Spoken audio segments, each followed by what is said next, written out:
So yeah, the little clip, and of course we'll get into it next week when we get more information, which we'll have to get over 2 episodes of television because they won't just tell us the whole fucking story. But she says that and it sounds like it happened a couple years ago, that she kissed someone else. Listener discretion advised. Adult language and mature content.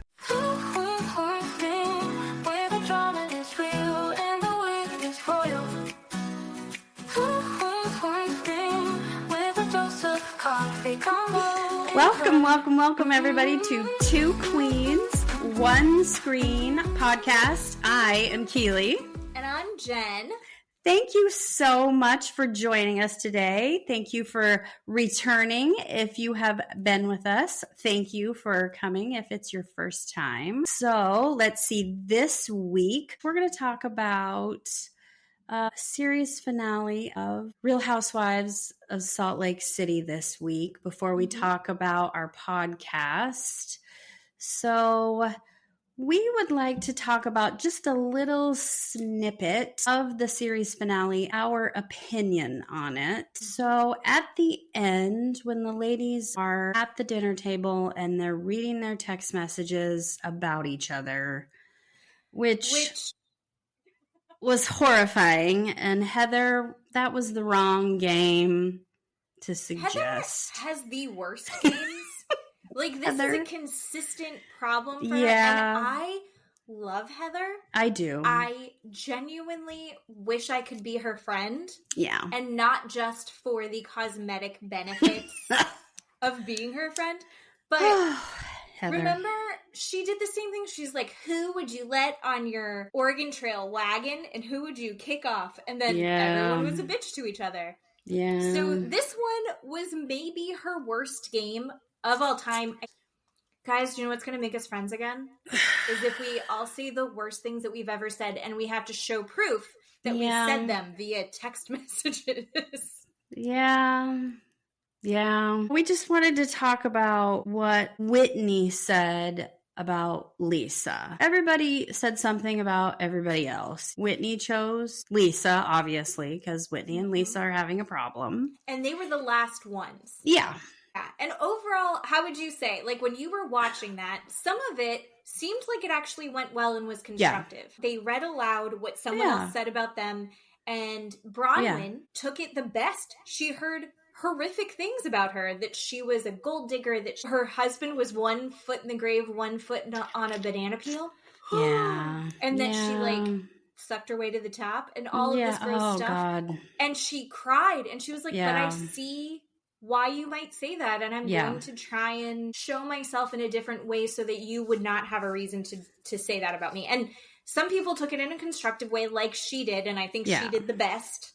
Yeah. And other people took it not as well, the worst being, you were just going to explain, Lisa and Whitney. Well, yeah, here's the thing. I said last week that I'm not a fan of Bronwyn, and I felt bad for her. That was rough to listen to. And I felt bad for her to have to listen to that. So here's the thing. I am team Lisa on this whole Whitney, Lisa situation, where Whitney showed Lisa what she wrote about her. I think Whitney is a liar, and I think Whitney is a snake. Here's the thing. Here's the difference. Everybody wrote or read, or however you want to say it, some sort of judgment about the other person. Whitney, hers was a rumor.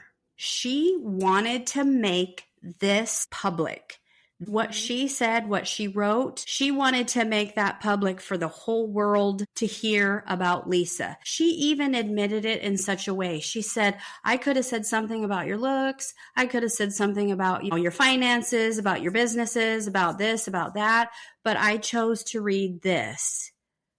What are you doing? She absolutely knew the difference. She chose to put a rumor out there on purpose. I mean, if you think about it, season 1 or season 2, when they were in Vegas, Whitney said that horrific rumor about Lisa having that affair to get those Utah Jazz basketball tickets. She said that horrific lie about Heather, and that's why her and Heather have that problem to this day.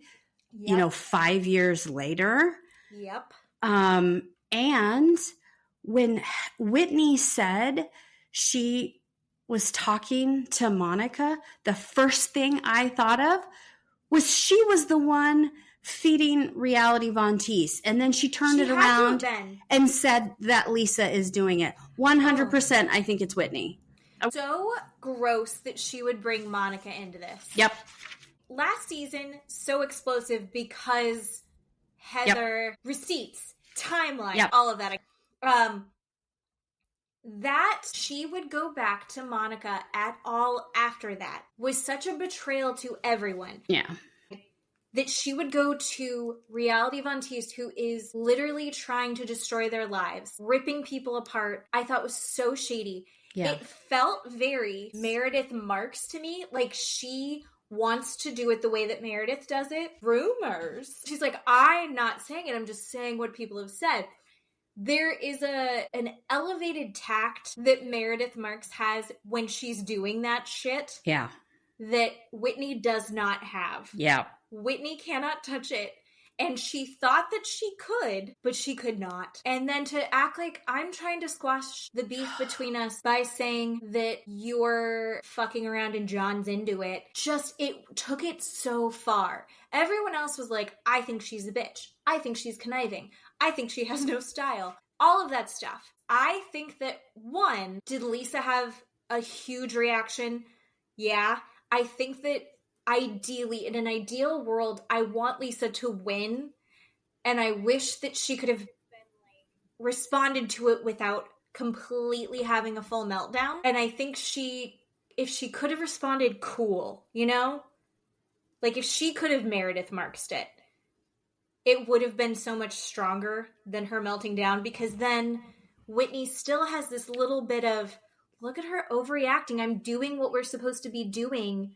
And she can't hear it. She's the one that's keeping us from moving forward. It was the worst I have seen Whitney, and I was so disappointed in her.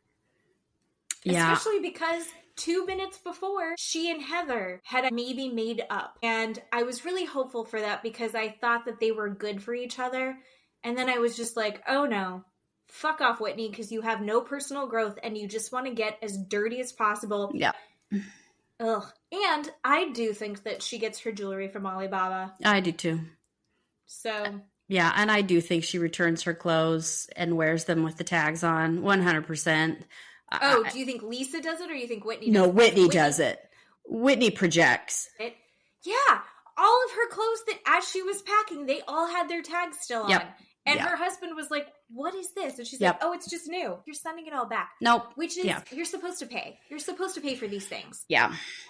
Christian Siriano, do you know him? He's the designer. He became initially famous because of Project Runway, which is when I started loving Bravo. I used to have Project Runway parties in my apartment, and no one was allowed to talk, but I'd have lots of people over. But yeah, no talking while it's on. I've been called out about that, and I have no shame. Shut the fuck up. We're watching my show. But Christian Siriano was asked on What Happens Live, does he dress housewives? And he's like, I don't anymore because they don't pay. Except for Bronwyn of Salt Lake City. Not only is she a fantastic customer, she always pays. And she never has any qualms about paying. I think a lot of them, and celebrities in general, once they hit a certain level, they don't really own their clothes. Stylists are bringing them in, they wear it for the event, and then it goes back. They're not expecting to pay for things anymore because it's like, well, I'm wearing it, so it's free advertising. It's like, no, that's bullshit. Pay for your shit. You have enough money, pay for it. And if you don't have enough money, wear it more than once. No one's going to freak out at you. Yeah. I have worn this sweater twice on this podcast. Me too. Me too. It's so comfy. Well, that was very exciting. I can't wait to watch the reunion tonight. So, I think there should be a fist fight. Like, I would watch Lisa and Whitney fight. The problem is Whitney would win a fight physically. I think Justin would take John out. Never mind, there shouldn't be a fight. Well, kids could fight? Boy fights? I think that Todd on the reunion is going to take every single one of those wives straight to filth because he scares the shit out of me. Todd and Bronwyn is probably just going to creep down just like a little flower. She's going to be very scared. She's not going to say anything against Todd, and he is not going to back down. And I can't wait to watch that. He's the scariest husband. Oh, God, yeah. On Real Housewives ever. God, yeah. Before him, I would say the scariest one would have been Coach Shaw. Yeah. No one wants to disappoint Coach Shaw. Yeah. And then his wife goes to prison and you're like, oh, apparently you're just fine. But Todd, I think, is ruthless and super, super smart, which is scary. Yeah. Yeah, I think you're 100% right. Yeah. I'm excited about that. Yeah, it's going to be good. So good. All right, so let's get started. We're going to talk about The Last Resort, Season 2, Episode 8. They called it Last Minute Invitation. Good God, everybody. Okay, I know. Big, gigantic eye roll. It's basically the party at the honeymoon suite with Brandon and Julia. Confrontation with Florian and Jasmine in the hot tub. Again, I'm genuinely getting a little bored of it. Can I say that I think the Between the Sheets was more interesting and gave us more information than this goddamn episode? Yes. Give me a 2-hour episode where you do it chronologically. Yeah. Yeah. It's so dumb. Yeah. And where are the therapists? Why did they have to bring in a new therapist? I'm mad at... Is it TLC? Somebody. I don't know. I'm mad. I would produce this show so well. I would save them so much money. No one would be in a Sprinter van. They'd all stay on the resort. They'd be talking to therapists every effing day. Well, I mean, they did play therapy in the sand. 2 of them did. 2 couples. I wish they could have had actual therapy with Sophie and Rob, because in Between the Sheets, Sophie and Rob actually talked about some therapy issues, and Sophie actually gave us some information about it, but I mean, fuck. Well, let's just start with them. Yeah. So, sure. Sandbox therapy. We've got Rob and Sophie, Florian and Stacey, and they're the only couples that get to do this. I love that in Between the Sheets, Josh was real butthurt that he wasn't invited to that. Josh, you weren't even on the resort anymore. Fuck off. I'm mad at everyone. Somebody check a calendar. I was just like so irritated. I watched it from the window. Oh, that's what it was. Yeah. Oh, pissy little bitch. So the idea of sandbox therapy, they bring in this therapist who is a hypnotherapist, spiritual healer woman. She actually seemed cool as shit. And she brings these sandboxes. It's like a tray of sand, and it's got all of these different kinds of toys. She gives them these prompts. The first one is, show me something humorous in your relationship. A time where you guys, it was really, really fun and funny. The couples have to depict that moment with toys. And I don't even remember what the stories were, other than the one that really stuck out to me was Sophie went with Rob to Spain to visit her family. And apparently they went to like a petting zoo or something, and all the animals got loose and chased Rob. The goat full on chased Rob. Yep. That is what the camera should be there for. Yeah. Then they have to talk about the problems in the relationship. Where are the friction in the relationship? Show that via the toys in the sandbox. And Rob goes first, and his attitude is fuck it, because I don't know if you remember, he had a bad night where he took his leftovers and decided to walk a mile in the rain because he didn't want to be in the van with everybody anymore because he was being a dick. So he's still pissy is what we've learned. Yeah. And he depicts Sophie and Rob getting married. And then there is a trash can behind them. Over on the other side is teeny little baby Sophie, then a rhinoceros, and then a golden treasure chest. And he explains that her mom is the rhino and the trash bin who is causing a lot of issues in their relationship.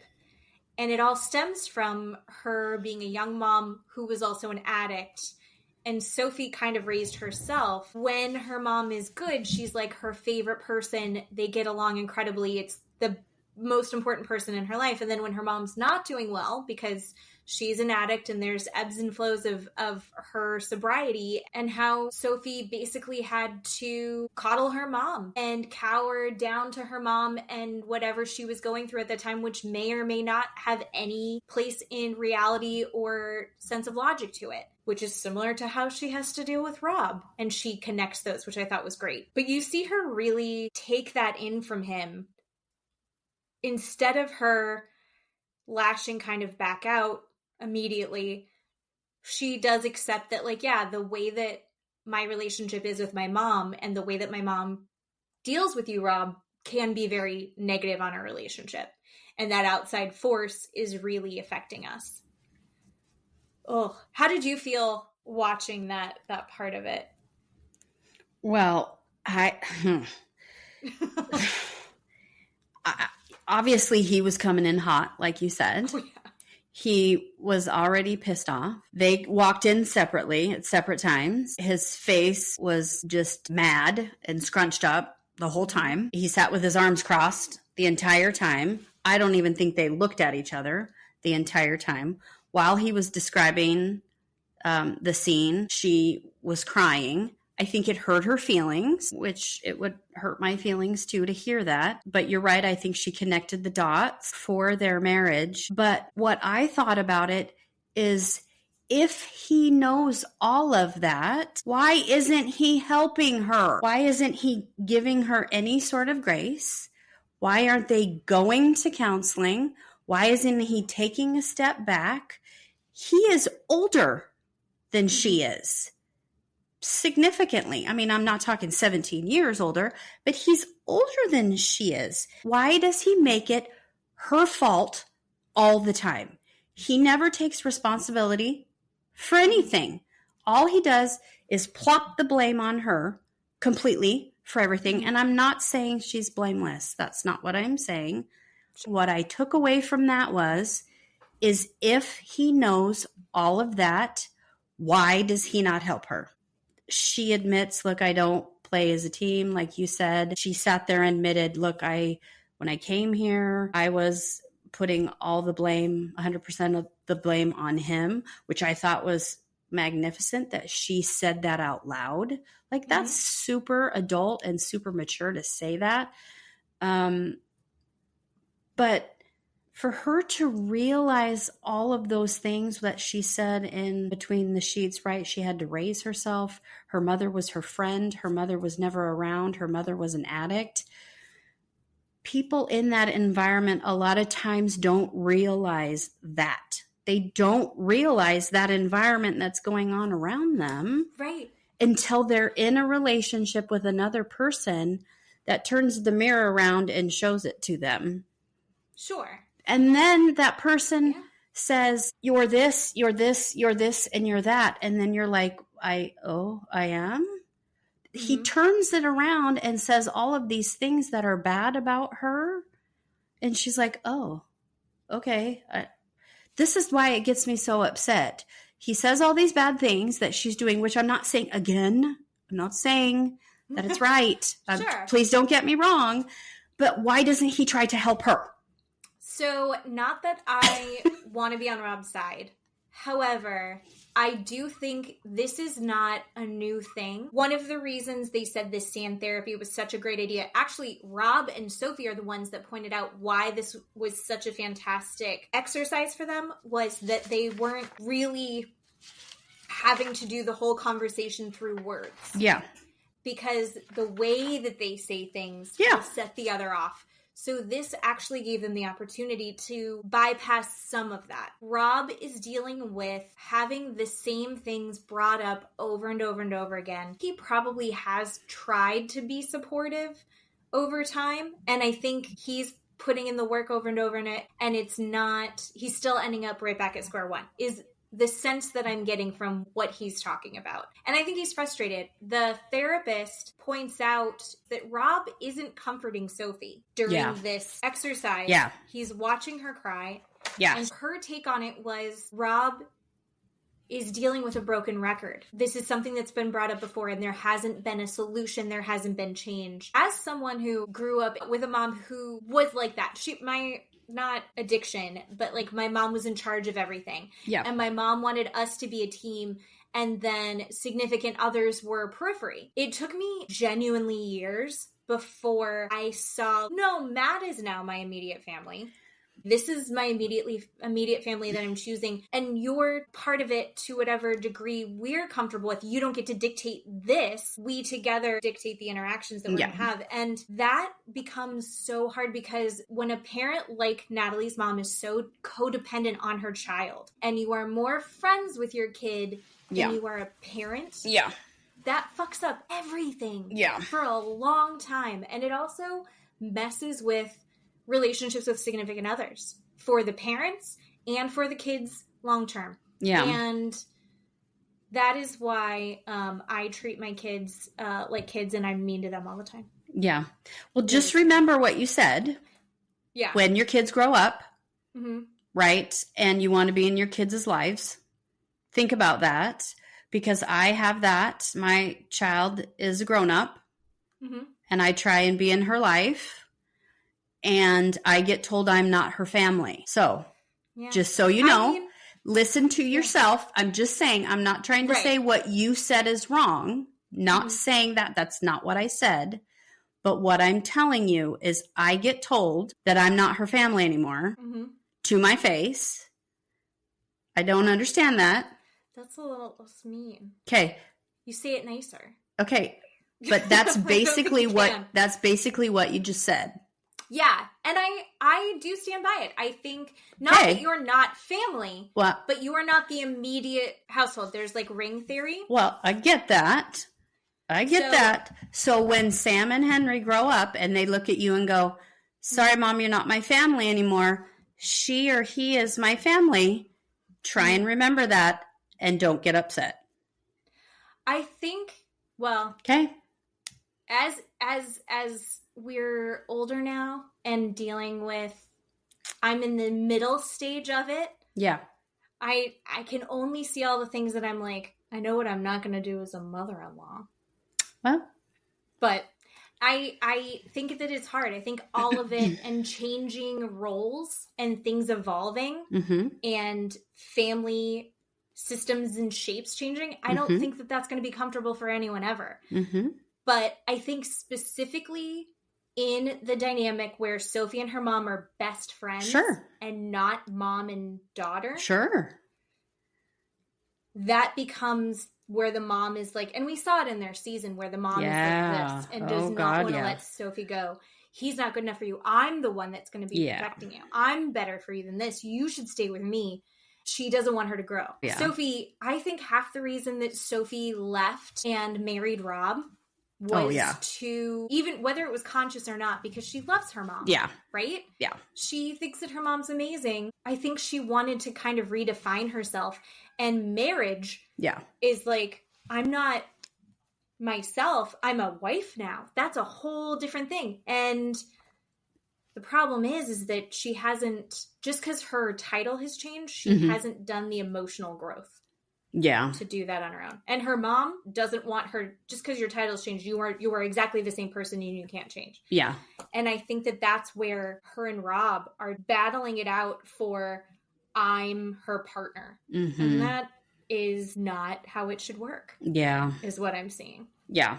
And I can relate to that. Where my mom did not want to see me partnered with someone else because she's the person. She wanted to be my person and I'm her person kind of thing. Yeah. Does that make sense? Yeah. Yep. So yeah, I understand what you're saying, but I'm going to be, I ideally hope to be very supportive of them having their person. You know?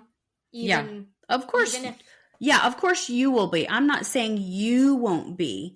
I'm saying your sons, either one of them or both, will have an opinion. Their spouse, their partner, their significant other, they will have an opinion and turn around and look at you and go, sorry. Yep. They're my family. You're not family anymore. my vote's not going to count. Nope. Yeah. They will say that to your face. Yeah. I mean, I have preteens, so they're already trying to explain to me that my vote doesn't count right now. Oh, it's not even a fraction of what it is right now. It's going to be that times a million. Yes. Yeah. Just so you know. Well, so they end up going... Let's see. We don't actually really see them anymore in the episode. They don't. Because most of this episode is about the honeymoon suite party that Julie throws. Yeah. They go back to their own room at the resort and they both get in PJs. It seems like they both felt like they had this little bit of moving forward, even though that was really hard and emotionally exhausting. They both felt like there was progress there. And you could see them being more tender with each other. She gets into PJs and he burritos her into the comforter and squeezes her all in. And he's going to let her relax for the night. And he's going to go to the party. And I thought that was quite sweet for her and supportive of her. And she was like letting herself be relaxed with him and letting herself be open with him. That was really nice to see that they maybe chipped away at some of what was pushing them apart. Yeah, I like that too. And I like that the therapist said these problems for both of those couples were from outside sources and they need to leave those problems over there and start from fresh from today and just work on themselves, the couple, the therapy between the two, and have boundaries with the outside sources. And I really liked that. And they all agreed to do that. And I think that's really necessary to have these boundaries with the problem outside sources. Focus on either the communication that they have a problem with and the outside source doesn't matter anymore, right? We're not going to argue about Sophie's mom, or we're not going to argue about Darcey with Stacey and Florian, right? We're going to just work on our communication with each other and how we talk to each other. I thought that was good. The way I think about it is, this is within the last couple years of therapy, like just being on the same team as your partner. Yeah. So like other stuff is happening. When it comes to someone like Sophie's mom, it becomes a triangle where everyone is on the same. And it can't be that way. It can't. And we'll talk about it in a second, but when Stacey and Darcey and Florian are all on the same level, it should be Stacey and Florian, and then they're dealing with Darcey. Not Darcey can triangulate between them. It's just really, really a hard thing to learn how to do. Yeah. Especially when Sophie's dealing with her mother, who has been her mother her entire life. And Stacey is dealing with Darcey, who is her twin sister. They've been sisters their entire life. Yeah. Do you want to go? We'll just go right into Stacey and Florian. Yeah. Because they are the only other couple who were at the sandbox therapy. Yeah. We got to hear a little snippet about it in the preview last week, but I think Florian is so closed off. And he's like, when I was growing up, I didn't need imagination. There were kids running around, so I'd play with other kids. And I'm like, yeah, what were you playing? Right. You played pretend. Right. He's like, yeah, I don't have imagination. I never played with myself. Like, okay. Oh, yeah. Oh, Florian. Stacey made me laugh because she made the comment that she was very surprised at how emotional she got. Stacey, you were emotional constantly. Oh, yeah. I think she's like, I was so shocked that I was so emotional. I was like, no one else was. Nobody else was surprised by that. No, I think Stacey wants and craves something emotional to connect to. That's, I think one of the counselors or therapists said that, right? Because Florian was so surface level, that then Stacey feels connected to him again. And then it's this weird circle that they just stay in and they don't get deeper and they don't fix their problem. No, because it scratches the itch. So Florian does the sandbox therapy and he depicts the connection that they have is his sister and her brother. Yeah. And they both have siblings who have passed away. And he felt very close to her brother as well. So that was really hard for him. And so they both have supported each other through this very significant losses. Yeah. then also they're dealing with the family unit is so important. She's got kids. She was very close with her parents. She depicts a very happy childhood, traveling around the world, and how lovely all that was and great. And then how she connects with him. When he says something about their family passing and how close he is to her family, that scratches that itch for her of family is the most important thing. It is the foundation of our relationship. And so they connect on that. That triggers her to feel a lot of emotion, and they stop there. Yeah. Instead of going farther into the other things, they go, oh, we've reconnected on this. And they're so busy in this heightened state of reconnecting that they're not actually dealing with any of the problems. Yeah. Yeah. I think that was a really interesting point because it seemed like when I was watching it, I went, oh, look at them. They're doing so great. And the therapist was like, nope. Not enough. This isn't nearly. Look at this guy. But it was like the other part of me, this is going back to they should hire me as a producer. What the hell? You're right there, therapist. Tell them that. Mm-hmm. Like, have that fucking conversation. Yeah. Move them forward. Move them through. Address it. Yeah. And instead what she does, and you can see it hit Stacey in the eyeball, is when she's like, you know, their issue right now does circle around Darcey. Darcey will be in Miami with them. She wants to go out and go clubbing. She goes out and goes clubbing with Florian without Stacey. Stacey's like, I'm old. I go to bed. But Darcey, who is her twin sister, is going out with Florian and apparently said to her, can you imagine? Darcey said to Florian, you would be better off single. Yeah. You should break up with my sister. She's married, but for some reason she wants Florian to herself or something. I'm not sure. Yeah. But as they have that conversation, the therapist's reaction is, well, maybe we need to have some family therapy and we should bring your sister out to deal with this. And you can just see Stacey going, this was about me and Florian. Yeah. And now I have to bring my sister into it. Hopefully it's helpful, but I feel like they glossed over a lot before they were like, bring Darcey in. Yeah. That's just gasoline on the fire, in my opinion. I would love to be proved wrong. I would love to watch the episode where they bring Darcey in and they have a breakthrough, and I go, oh, God, what amazing therapy. I'm so glad they did that. I don't have a feeling I will.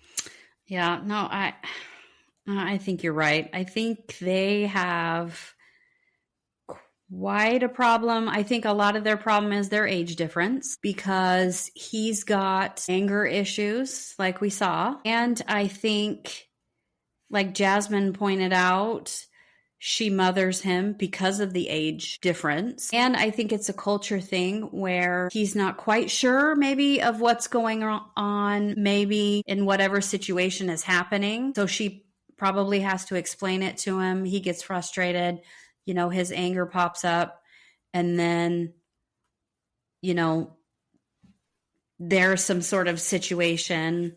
I think that's probably a lot of their problem is their age difference. That creates a huge issue, I think, in relationships. 17 years is quite a big difference. Stick a culture right in the middle of that. I don't know anything about Albania. I have no idea about that. So my very ignorant understanding, I don't have a deep understanding of it either. However, what I'm gleaning from this is that they do have this very like stoic, strong man identity. I think that that is something that is attractive to Stacey because she comes from this Jersey, New York, hey, and she does it all the time in the scenes where she's like, what you doing? Shut the fuck up. Yeah. Like, but she's attracted to that. Yeah. And he's got that vibe to him. The other side of the coin is that he does have these anger issues. So he's like, I believe in respect. Mm-hmm. Later on in the evening, he is drunk. There's a massive hot tub. I have never seen a hot tub that big. I know. They're in a pool. It's pool. It is a hot tub. Mm-hmm. And I want to go. I want to go to there. They're at the pool. They're drinking. They're both like a little edgy, but they're trying to pretend that they're relaxing and having a drink. But you can tell there's tension there. Yeah. And he is like, I'm not going. No one invited me to this party. Everyone's going to this party. No, I'm not dressed for a party. So, you're in a robe and a swimsuit. But he's clearly inebriated. And so when Julie's like, come on. And he's like, no one invited me. Yep. I don't know about this fucking party. Yep. Julia had, when they won the row and throw competition, and they're all going back to the Sprinter vans to go get in a fight at the saloon, she's like, everybody, we are going to have a party. Let's all enjoy it together. Like, let's all have a party at the thing tomorrow night. He didn't hear that. And actually, they show in the Between the Sheets a quick little clip of him. And he's like in the middle of changing and drying off. Yeah. So it's 100% possible he didn't hear. But then no one brought it up to him again. And he finds this offensive. He's like, what's wrong with people? Don't text me. Yeah. You call me on the phone. We should have a conversation face to face. Why don't people write letters anymore? And I think it's like this old school macho mentality that Stacey's actually very attracted to. Yeah. But the other side of the coin of that is he has not done any work on his anger issues because those serve him very well in that kind of culture, right? Yeah. Sure. I could see him as a character in The Sopranos. Sure. Like, that fits right in. Sure. And she doesn't like that part of it. And she will get right up in his face and scream right back. Mm-hmm. I want them to see that. And I don't think they can because I don't think that's either of their cultures. Mm-hmm. I mean, she's a U.S. citizen, but she's also very, like, Jersey. Yeah. Which is a different culture than our Make Sweet Midwest. Yeah, I don't know that he believes in this whole therapy thing either. I honestly don't know if he understands what it is, really. Also, he doesn't really like talking about feelings. He really doesn't like drama. He really hates it when she cries or gets emotional in any way. He says the word family and he knows she's going to cry. Sometimes he probably uses it to his benefit to get her to either stop or shut up or, put out or something. He probably knows that is a trigger word for him, but I don't think he would use therapy in the correct way to ever get better or do something different. I think you're right. I think he doesn't see the value to him in it. No. But to his credit, he's doing it. Yeah, I mean, he's there. He's there and he's participating. Yeah. Is he immersed in it? No, but he's going through it with her and he's supporting her through it. I think he wants to support her. I don't think he totally understands the concept of this because I don't think that's something that he's seen anybody really participate in a real way. Yeah. Yeah. And if he keeps, she says there's allegations of cheating. He's cheated in the past, whatever is going on. But, if he's doing that or has done that, I'm not surprised by any of that because if he's out doing all of these things with Darcey or with that younger crowd, they live in Miami, for God's sake. I'm not surprised by any of that. If his culture is this macho man, I'm going to go do what I want, and he's younger, and she's in bed asleep, and she pays for everything. I just had a really awful thought. He has his wife. Yeah. He has Stacey, who mothers him, takes care of everything, does the grocery shopping, the bills, pays. Yeah. He also has her literal twin to go clubbing with. He's got both versions of this woman. Yeah. How far has that gone with Darcey? It's wrong of us to speculate. Sure. But they're fucking. No, I'm just kidding. Wow. Thank you.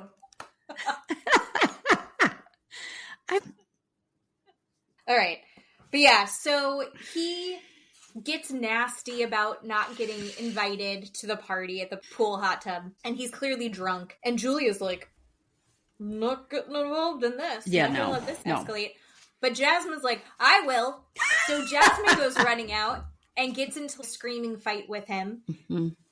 Brandon's like, I thought he was coming. What's going on? And so he tries to mediate it. Brandon's already pretty drunk. Florian's drunk. And Brandon's trying to calm Florian down while Florian's screaming at everyone. And then Jasmine comes in and screams even more. And it's just so funny because Florian can't hear himself when he's saying, why do none of you have respect? You fucking bitch! And Stacey's sitting there seething because she does see the irony in that. Yeah. But they end up not going to the party, and that bums Stacey out. And she says, I feel nasty. He brings this nastiness out in me. And she's looking at him, and just the contempt on her face. I don't think I want to be married to someone like you. I don't want to live like this. I don't want to be with someone like this. And she just says it directly, and it was like, oh.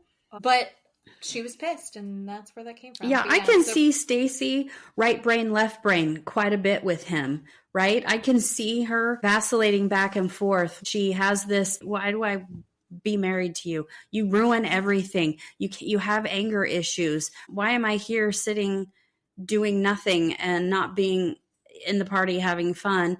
And then he says the word family, and she's like, I'm so connected to you. Our whole life is about family. I just think she's completely confused about everything with him. I feel so bad for her.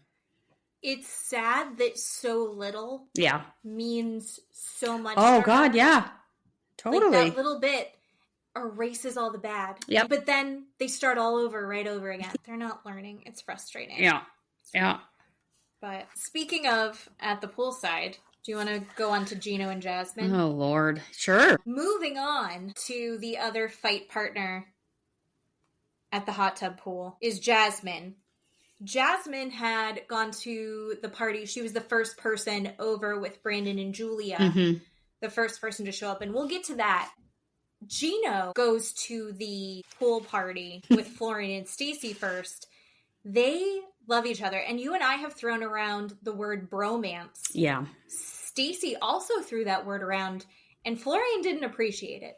No, I don't think he understood it, but I think he also didn't like it once he thought about it. His macho mind did not appreciate what she was insinuating. But everybody sees it. Yep. Florian just wants to make Gino smile, and just being around Florian makes Gino so happy. Getting that attention from Florian. Yep. Gino is the happiest that he is when he's with Florian. And they're a fun little odd couple. Yeah. It was interesting to see them play around, and Benny shows up too. By the way, Benny and Ari are literally nothing in this episode. We don't see them. We see Ari make some shitty comments in between the sheets, but doesn't show up. Benny is just there to party. And have fun with everyone. Pretty normal for him. Yeah. But Gino and Jasmine had gotten into that fight earlier, and they're hinting about it or giving little details about it to everyone else separately. Hearing Gino's version of the fight was just really lame. And it looks like we're going to get more of his side and more of him explaining it to everyone next episode. But when they do both get into the party together after Jasmine has a massive fight with Florian, and Florian calls her a chihuahua, which she likes. Yeah. She likes that. They end up in the suite together. It's now actually become a party in the honeymoon suite. And they're both like, hello. Oh, how are you doing tonight? It's good to see you. You look nice. Or other people are prompting each other. Yeah. Prompting them to say nice things to each other, and they're, hello. It's cold and awkward. Yeah. It's like being in high school again, and your ex is at a party. Yeah. You dated for 2 weeks and held hands once. Yeah. So juvenile. Yeah. And I know they've all been drinking, but do you devolve that far? It was disappointing. However, Julia was really enjoying Jasmine. Jasmine had gotten to the honeymoon suite first, as I was saying. Brandon is dressed up in a robe with his name embroidered on it. Yeah. And was wearing, like, aviators because he gets told he looks like a young Tom Cruise. Do you see that he looks like a young Tom Cruise? No. I think he looks like a young Mitch McConnell. Yeah. I don't see Tom Cruise. But apparently it happens a lot. Julia looks great, and he's like, we're in the honeymoon suite. We should have sex. look they put rose petals on the bed. And she's like, no, we're going to have a party. And he's disappointed by that. And Jasmine gets there. She's like, oh, did you guys already have sex? Look, the petals got messed up. And he's like, no, I got denied. She was like, well, what are you doing? And she and Julia are already in, like, party mode. And she's like, but did you kiss her neck? Did you touch her? I can't say it the way that she said it, but she did say it in the sexiest way. That's a solid point. Yeah. What are you doing to seduce her other than saying, we're in a honeymoon suite. Let us fuck. Yeah. Like, you have to, like, get her in the mood. And I thought that was an excellent point. And Jasmine's like, I should be a sex therapist. Yeah. And she's trying to teach him how to romance her. And he starts being like, we're just not. I want it so bad. I love you. You're so hot. We should be having sex. And he thinks that's a valid argument. And her going like, oh my God, I'm going to slide off my chair. Yeah. Absolutely. No, it's not how it works. And they start to try and explain it to him. But they're also a little bit drunk. And he's like, I would do anything.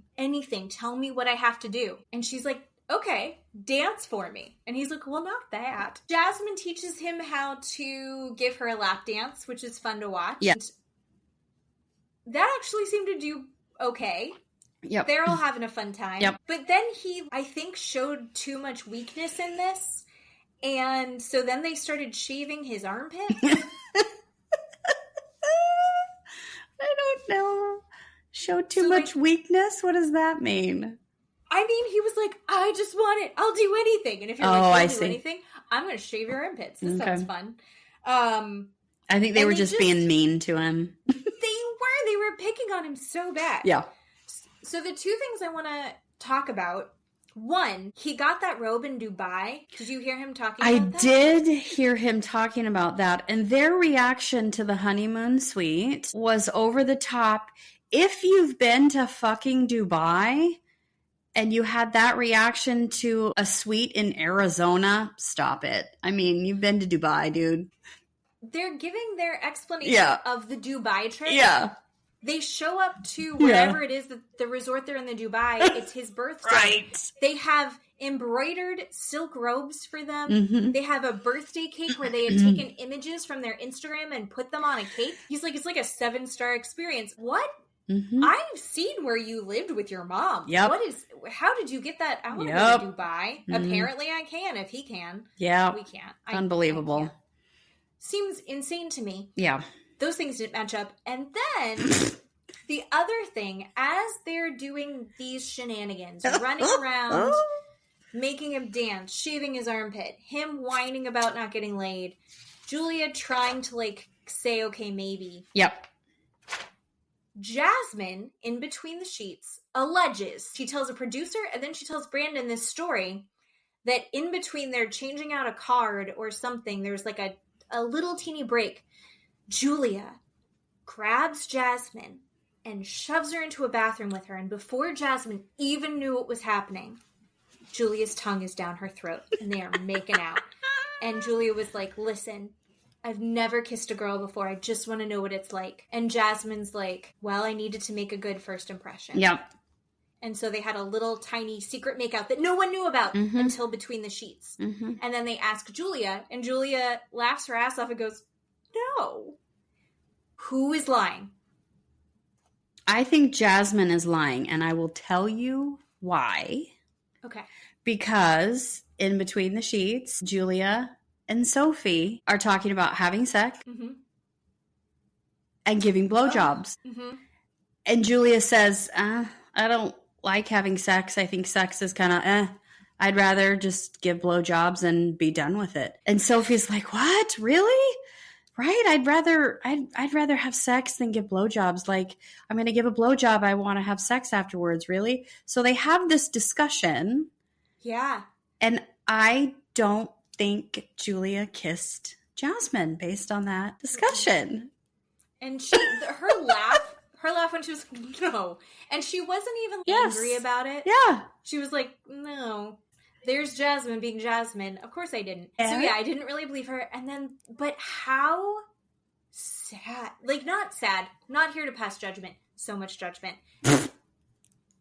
she's like, I'm not really into sex. I just didn't enjoy it. You hear it and you go, oh, that means a little bit more in this whole weird Brandon and Julia not having sex. And then I remembered she was a virgin. Yeah.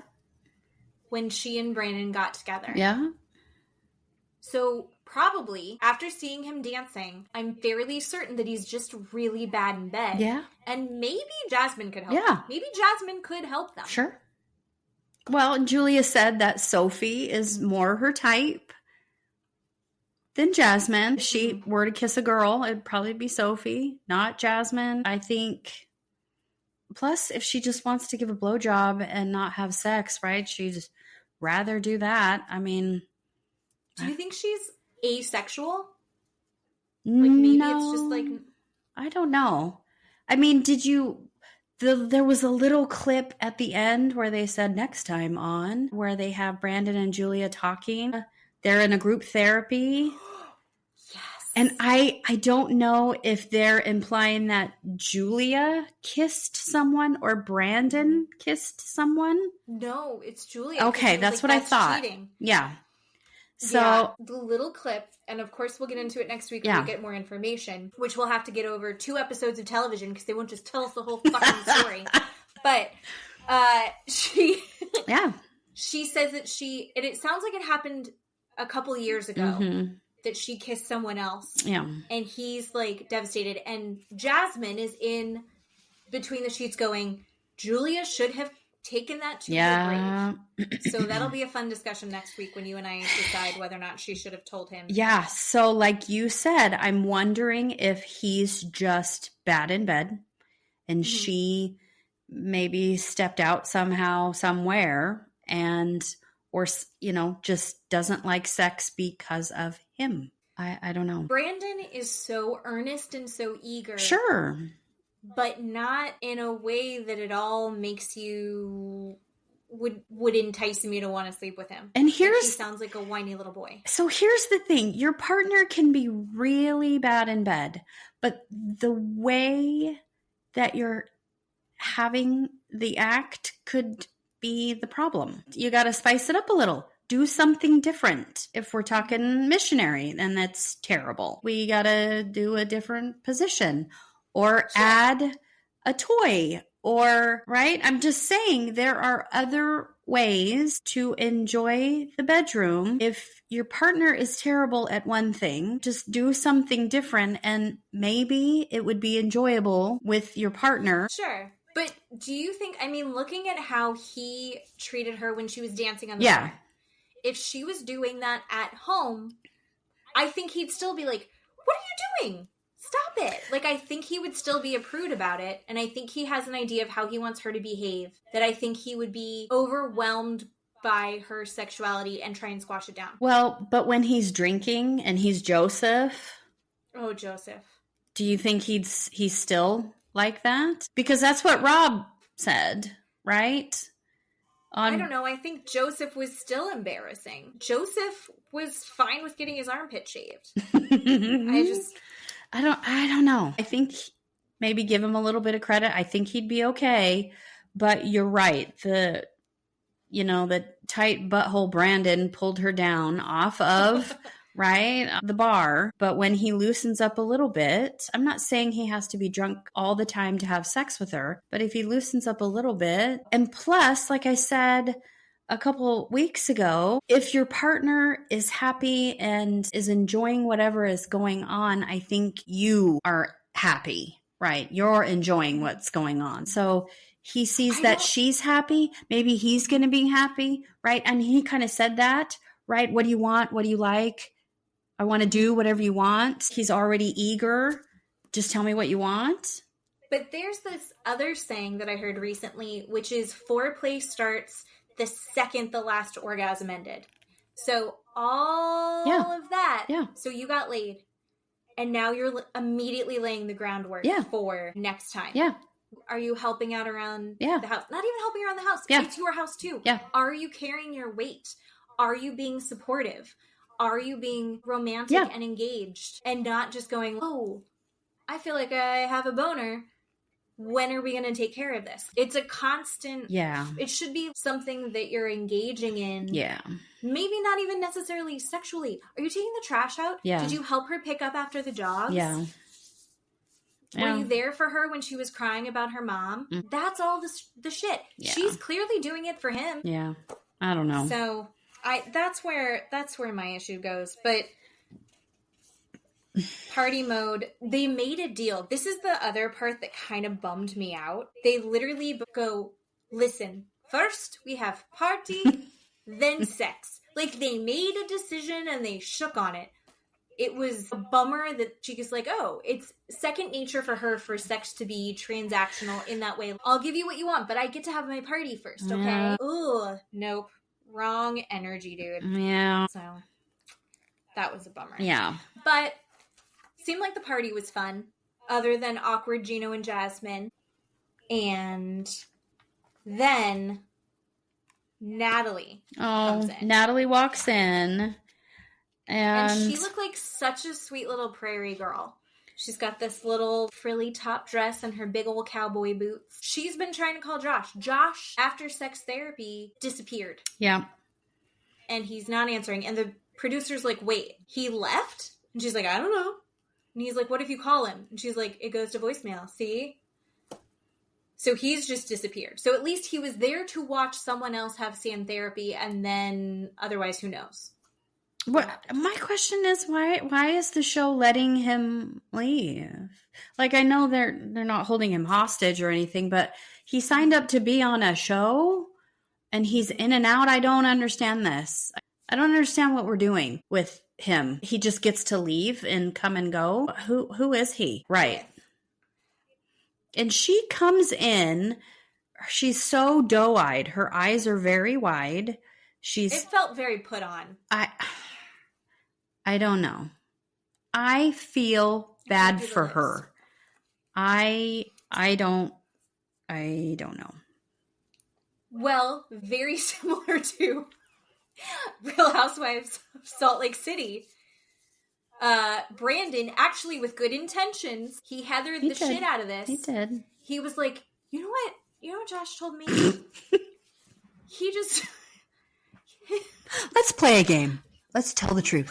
Let's play a game. I'm going to say the worst shit about you. So basically what happened is Brandon thought, I'm going to tell her what he's not happy about because it doesn't seem like he's explained it to her. I'm going to explain it to her and I'm going to fix their relationship. And he genuinely thought that. Everyone else was like, fuck Natalie, and went, we'll jump on this game. Mm-hmm. So Brandon's like, I was talking to Josh, and he said that what he's really craving is stability. And the problem is that you're like all over the place. And Natalie goes, but what does that mean? And immediately Julie and Jasmine go, you're crazy. Me too crazy. And she's like, what do you mean? Me crazy? She knows. But Brandon genuinely was trying to fix this and to be helpful. And everyone's like, well, this is what Josh told me. Someone said, I don't want to get serious with Natalie because she's going to take all of my money and my business. What? I thought that was a little bizarre. And he's telling different people different things. They all kind of sound like the same thing in my mind. Mm-hmm. Like she's insane and she's trying to take over my life. Mm-hmm. Natalie hears it as, all of you guys are saying different things. So why doesn't he tell the same story to everyone? In between the sheets, she said that one time she had suggested to him that she wanted to bring him a cake to his house. And he said that he would file a restraining order against her. Ugh. And she's like laughing at that. Like, that's a funny story. Yeah. And they were like, do you think he really would? And she's like, I don't know, maybe. If that's something that's seriously happening in your relationship, here's your sign. I know she acts crazy. I know she's all over the place, but I will say this till I'm dead. She does this because he makes her crazy. And I know she is not innocent. He tells people different stories about her and about their relationship and says story A to person 1, story B to person 2, story C to person the 3 to story C, because he won't commit to her, because he's a piece of shit, because he uses her for sex. He's been in a relationship for 3 years. All she's asking for is to name whatever they are. All she's asking for is to be some part of his life. That's it. To be something. That's it. More than just a hole. That's it. Right? And he doesn't even want to get breakfast with her in the morning. Nope. But she keeps getting sucked back in. Yep. And I think part of that is that he finances a lot of things for her. Nobody here is innocent. No. But at the same time, I think he picked someone that their flaws are egregious enough that he can kind of hide his underneath. 100%. Yeah. It makes him look good and it makes her look bad. And he can just go have sex with her whenever he feels like it and dump her to the side of the curb. And he looks wonderful and she looks terrible. And I think it's disgusting. I feel terrible for her because a lot of the time she doesn't understand what's going on. No. Well, I don't think she's as dumb as she looks. I think that she's emotionally stunted. So I think that she is comfortable going around in these circles instead of evolving past it. She keeps getting dragged back into it. That's a choice she's making. She's choosing not to move forward. But why is it her choice to do that? He keeps calling her. Then you don't answer. You don't go back. Don't go back. Don't let him have sex with you and not have breakfast with you in the morning. Once he does that 5 times, he's not going to have breakfast with you. That's not the kind of sex I like to have. I like Eggs Benedict after I get dick down. I think that's a solid thing to ask for. But if she has those expectations and she's begging him for them and he's saying, no, you learn, okay, I'm not going to get what I need out of this. We break up. But then he calls again and she goes back to it. She's 39. She should have learned a lesson after 3 years. So it's her fault. No, he's a dick. But he's such a dick that you need to stay away. If you touch the stove, how can you stay away if he's going to keep calling her? That's not her fucking fault that he's a dick. You can block a phone number. You don't have to get involved. You don't have to participate. But she's participating every time. And then he winds her up. And so it's she knows that he sets her off. She calls it out. I say I'm done and I'm not going to do this anymore. She doesn't mean it because she's going right back to it. So she's not being strong in her own words. She wants to be able to move on, but she goes back. He can call her. She doesn't have to answer. He doesn't answer half the time. She doesn't have to answer either. So why is it okay that he calls her? Why is it okay that he uses her? It's horrific that he's using her. It's horrific. It's not okay. They're both But bad. You're saying that she should hang up. You're saying that she should end the relationship. You're saying that she should not have sex with her. Not once did you say he should never have sex with her again. No. Not once did you say he should not be in a relationship with her. It was... No, he's fully using her. Yeah. No, I think it's awful that he's using her. I think he's slimy and gross and he's making her look insane. But she's the one that should end the relationship. That's what I don't agree with. Well, he's getting what he wants from the relationship. He's getting laid, and he doesn't want to invite her into anything else. He's getting exactly what he wants and giving her every bad relationship that is continually on between a man and a woman, the woman should end the relationship. That's what you're saying. No. Because that's what's going on. No. No. That's not what I'm saying. Okay. I'm just saying it takes 2 to tango. Right. He's going to be a shit. So if somebody is being a shit, they can go do that on their own. You don't have to participate in it, is what I'm saying. So she's broken up with him. And she said, we're done. Mm-hmm. And then he calls and she goes back. If he calls and she goes back and then he does the same thing again where he doesn't give her access to his life, he's showing up, having sex, and then leaving and going, well, I gave you money to get your nails done, so leave me alone. And she's like, that's not enough. I'm not doing this. I'm breaking up with you. It's just they're both participating in this growth cycle. But in the end, he gets what he wants every single time. And that's Her fault? Gross. Like, if she participates. It's her fault that he calls, that he's a dick. She's knows that he's going to do that. If you touch a hot stove and you burn your hand and you go, oh my God, if you turn the stove on and you look at it and go, oh, that's hot. Do you touch it again? No, don't touch it anymore. She's touching the hot stove. I think that's what I'm seeing. And I think that she's smart.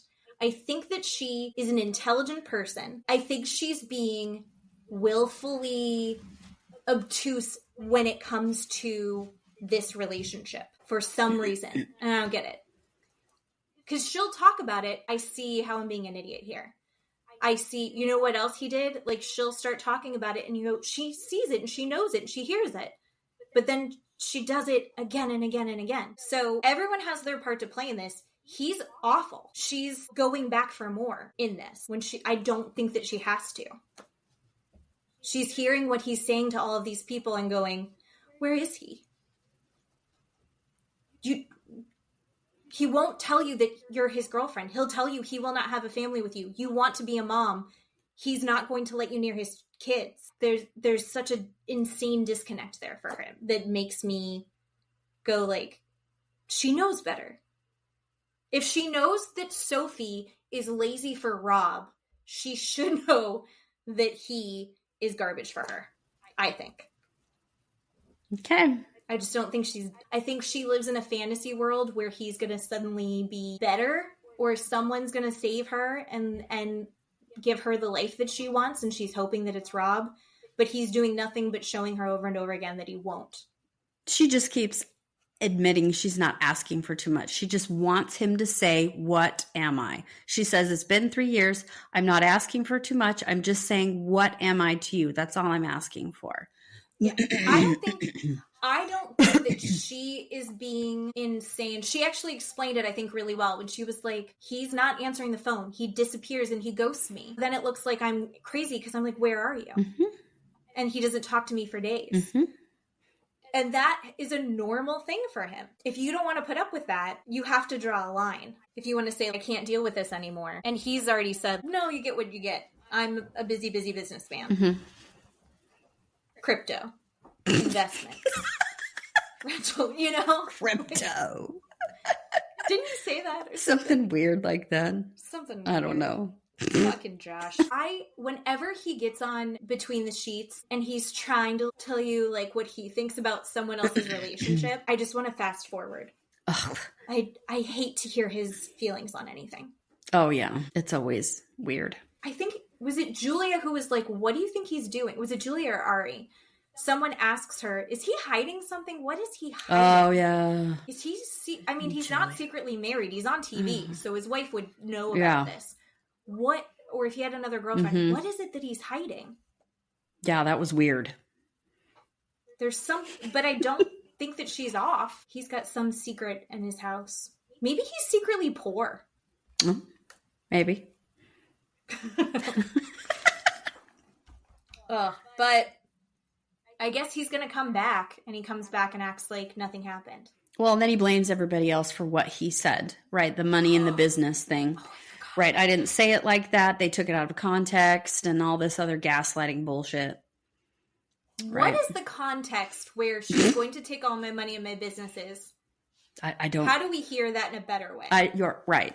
I don't know. As disappointed as I am with most of these people on the show, I'm the most just fully disgusted by him. Oh. I think there's a lot of emotionally immature people. I think there's a lot of people who do bad things. He's the only person that full on, I'm like, he is a bad person.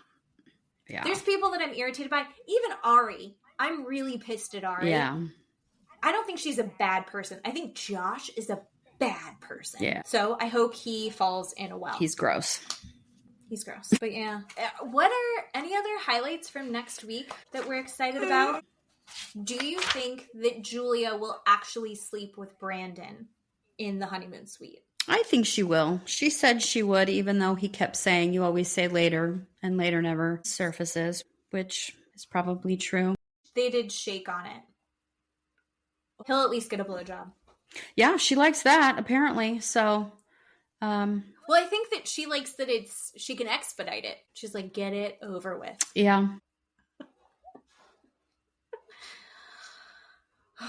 And on that note, until next week, everybody, we will see you again. Thanks for listening. Thank you so much. Bye-bye. Bye-bye.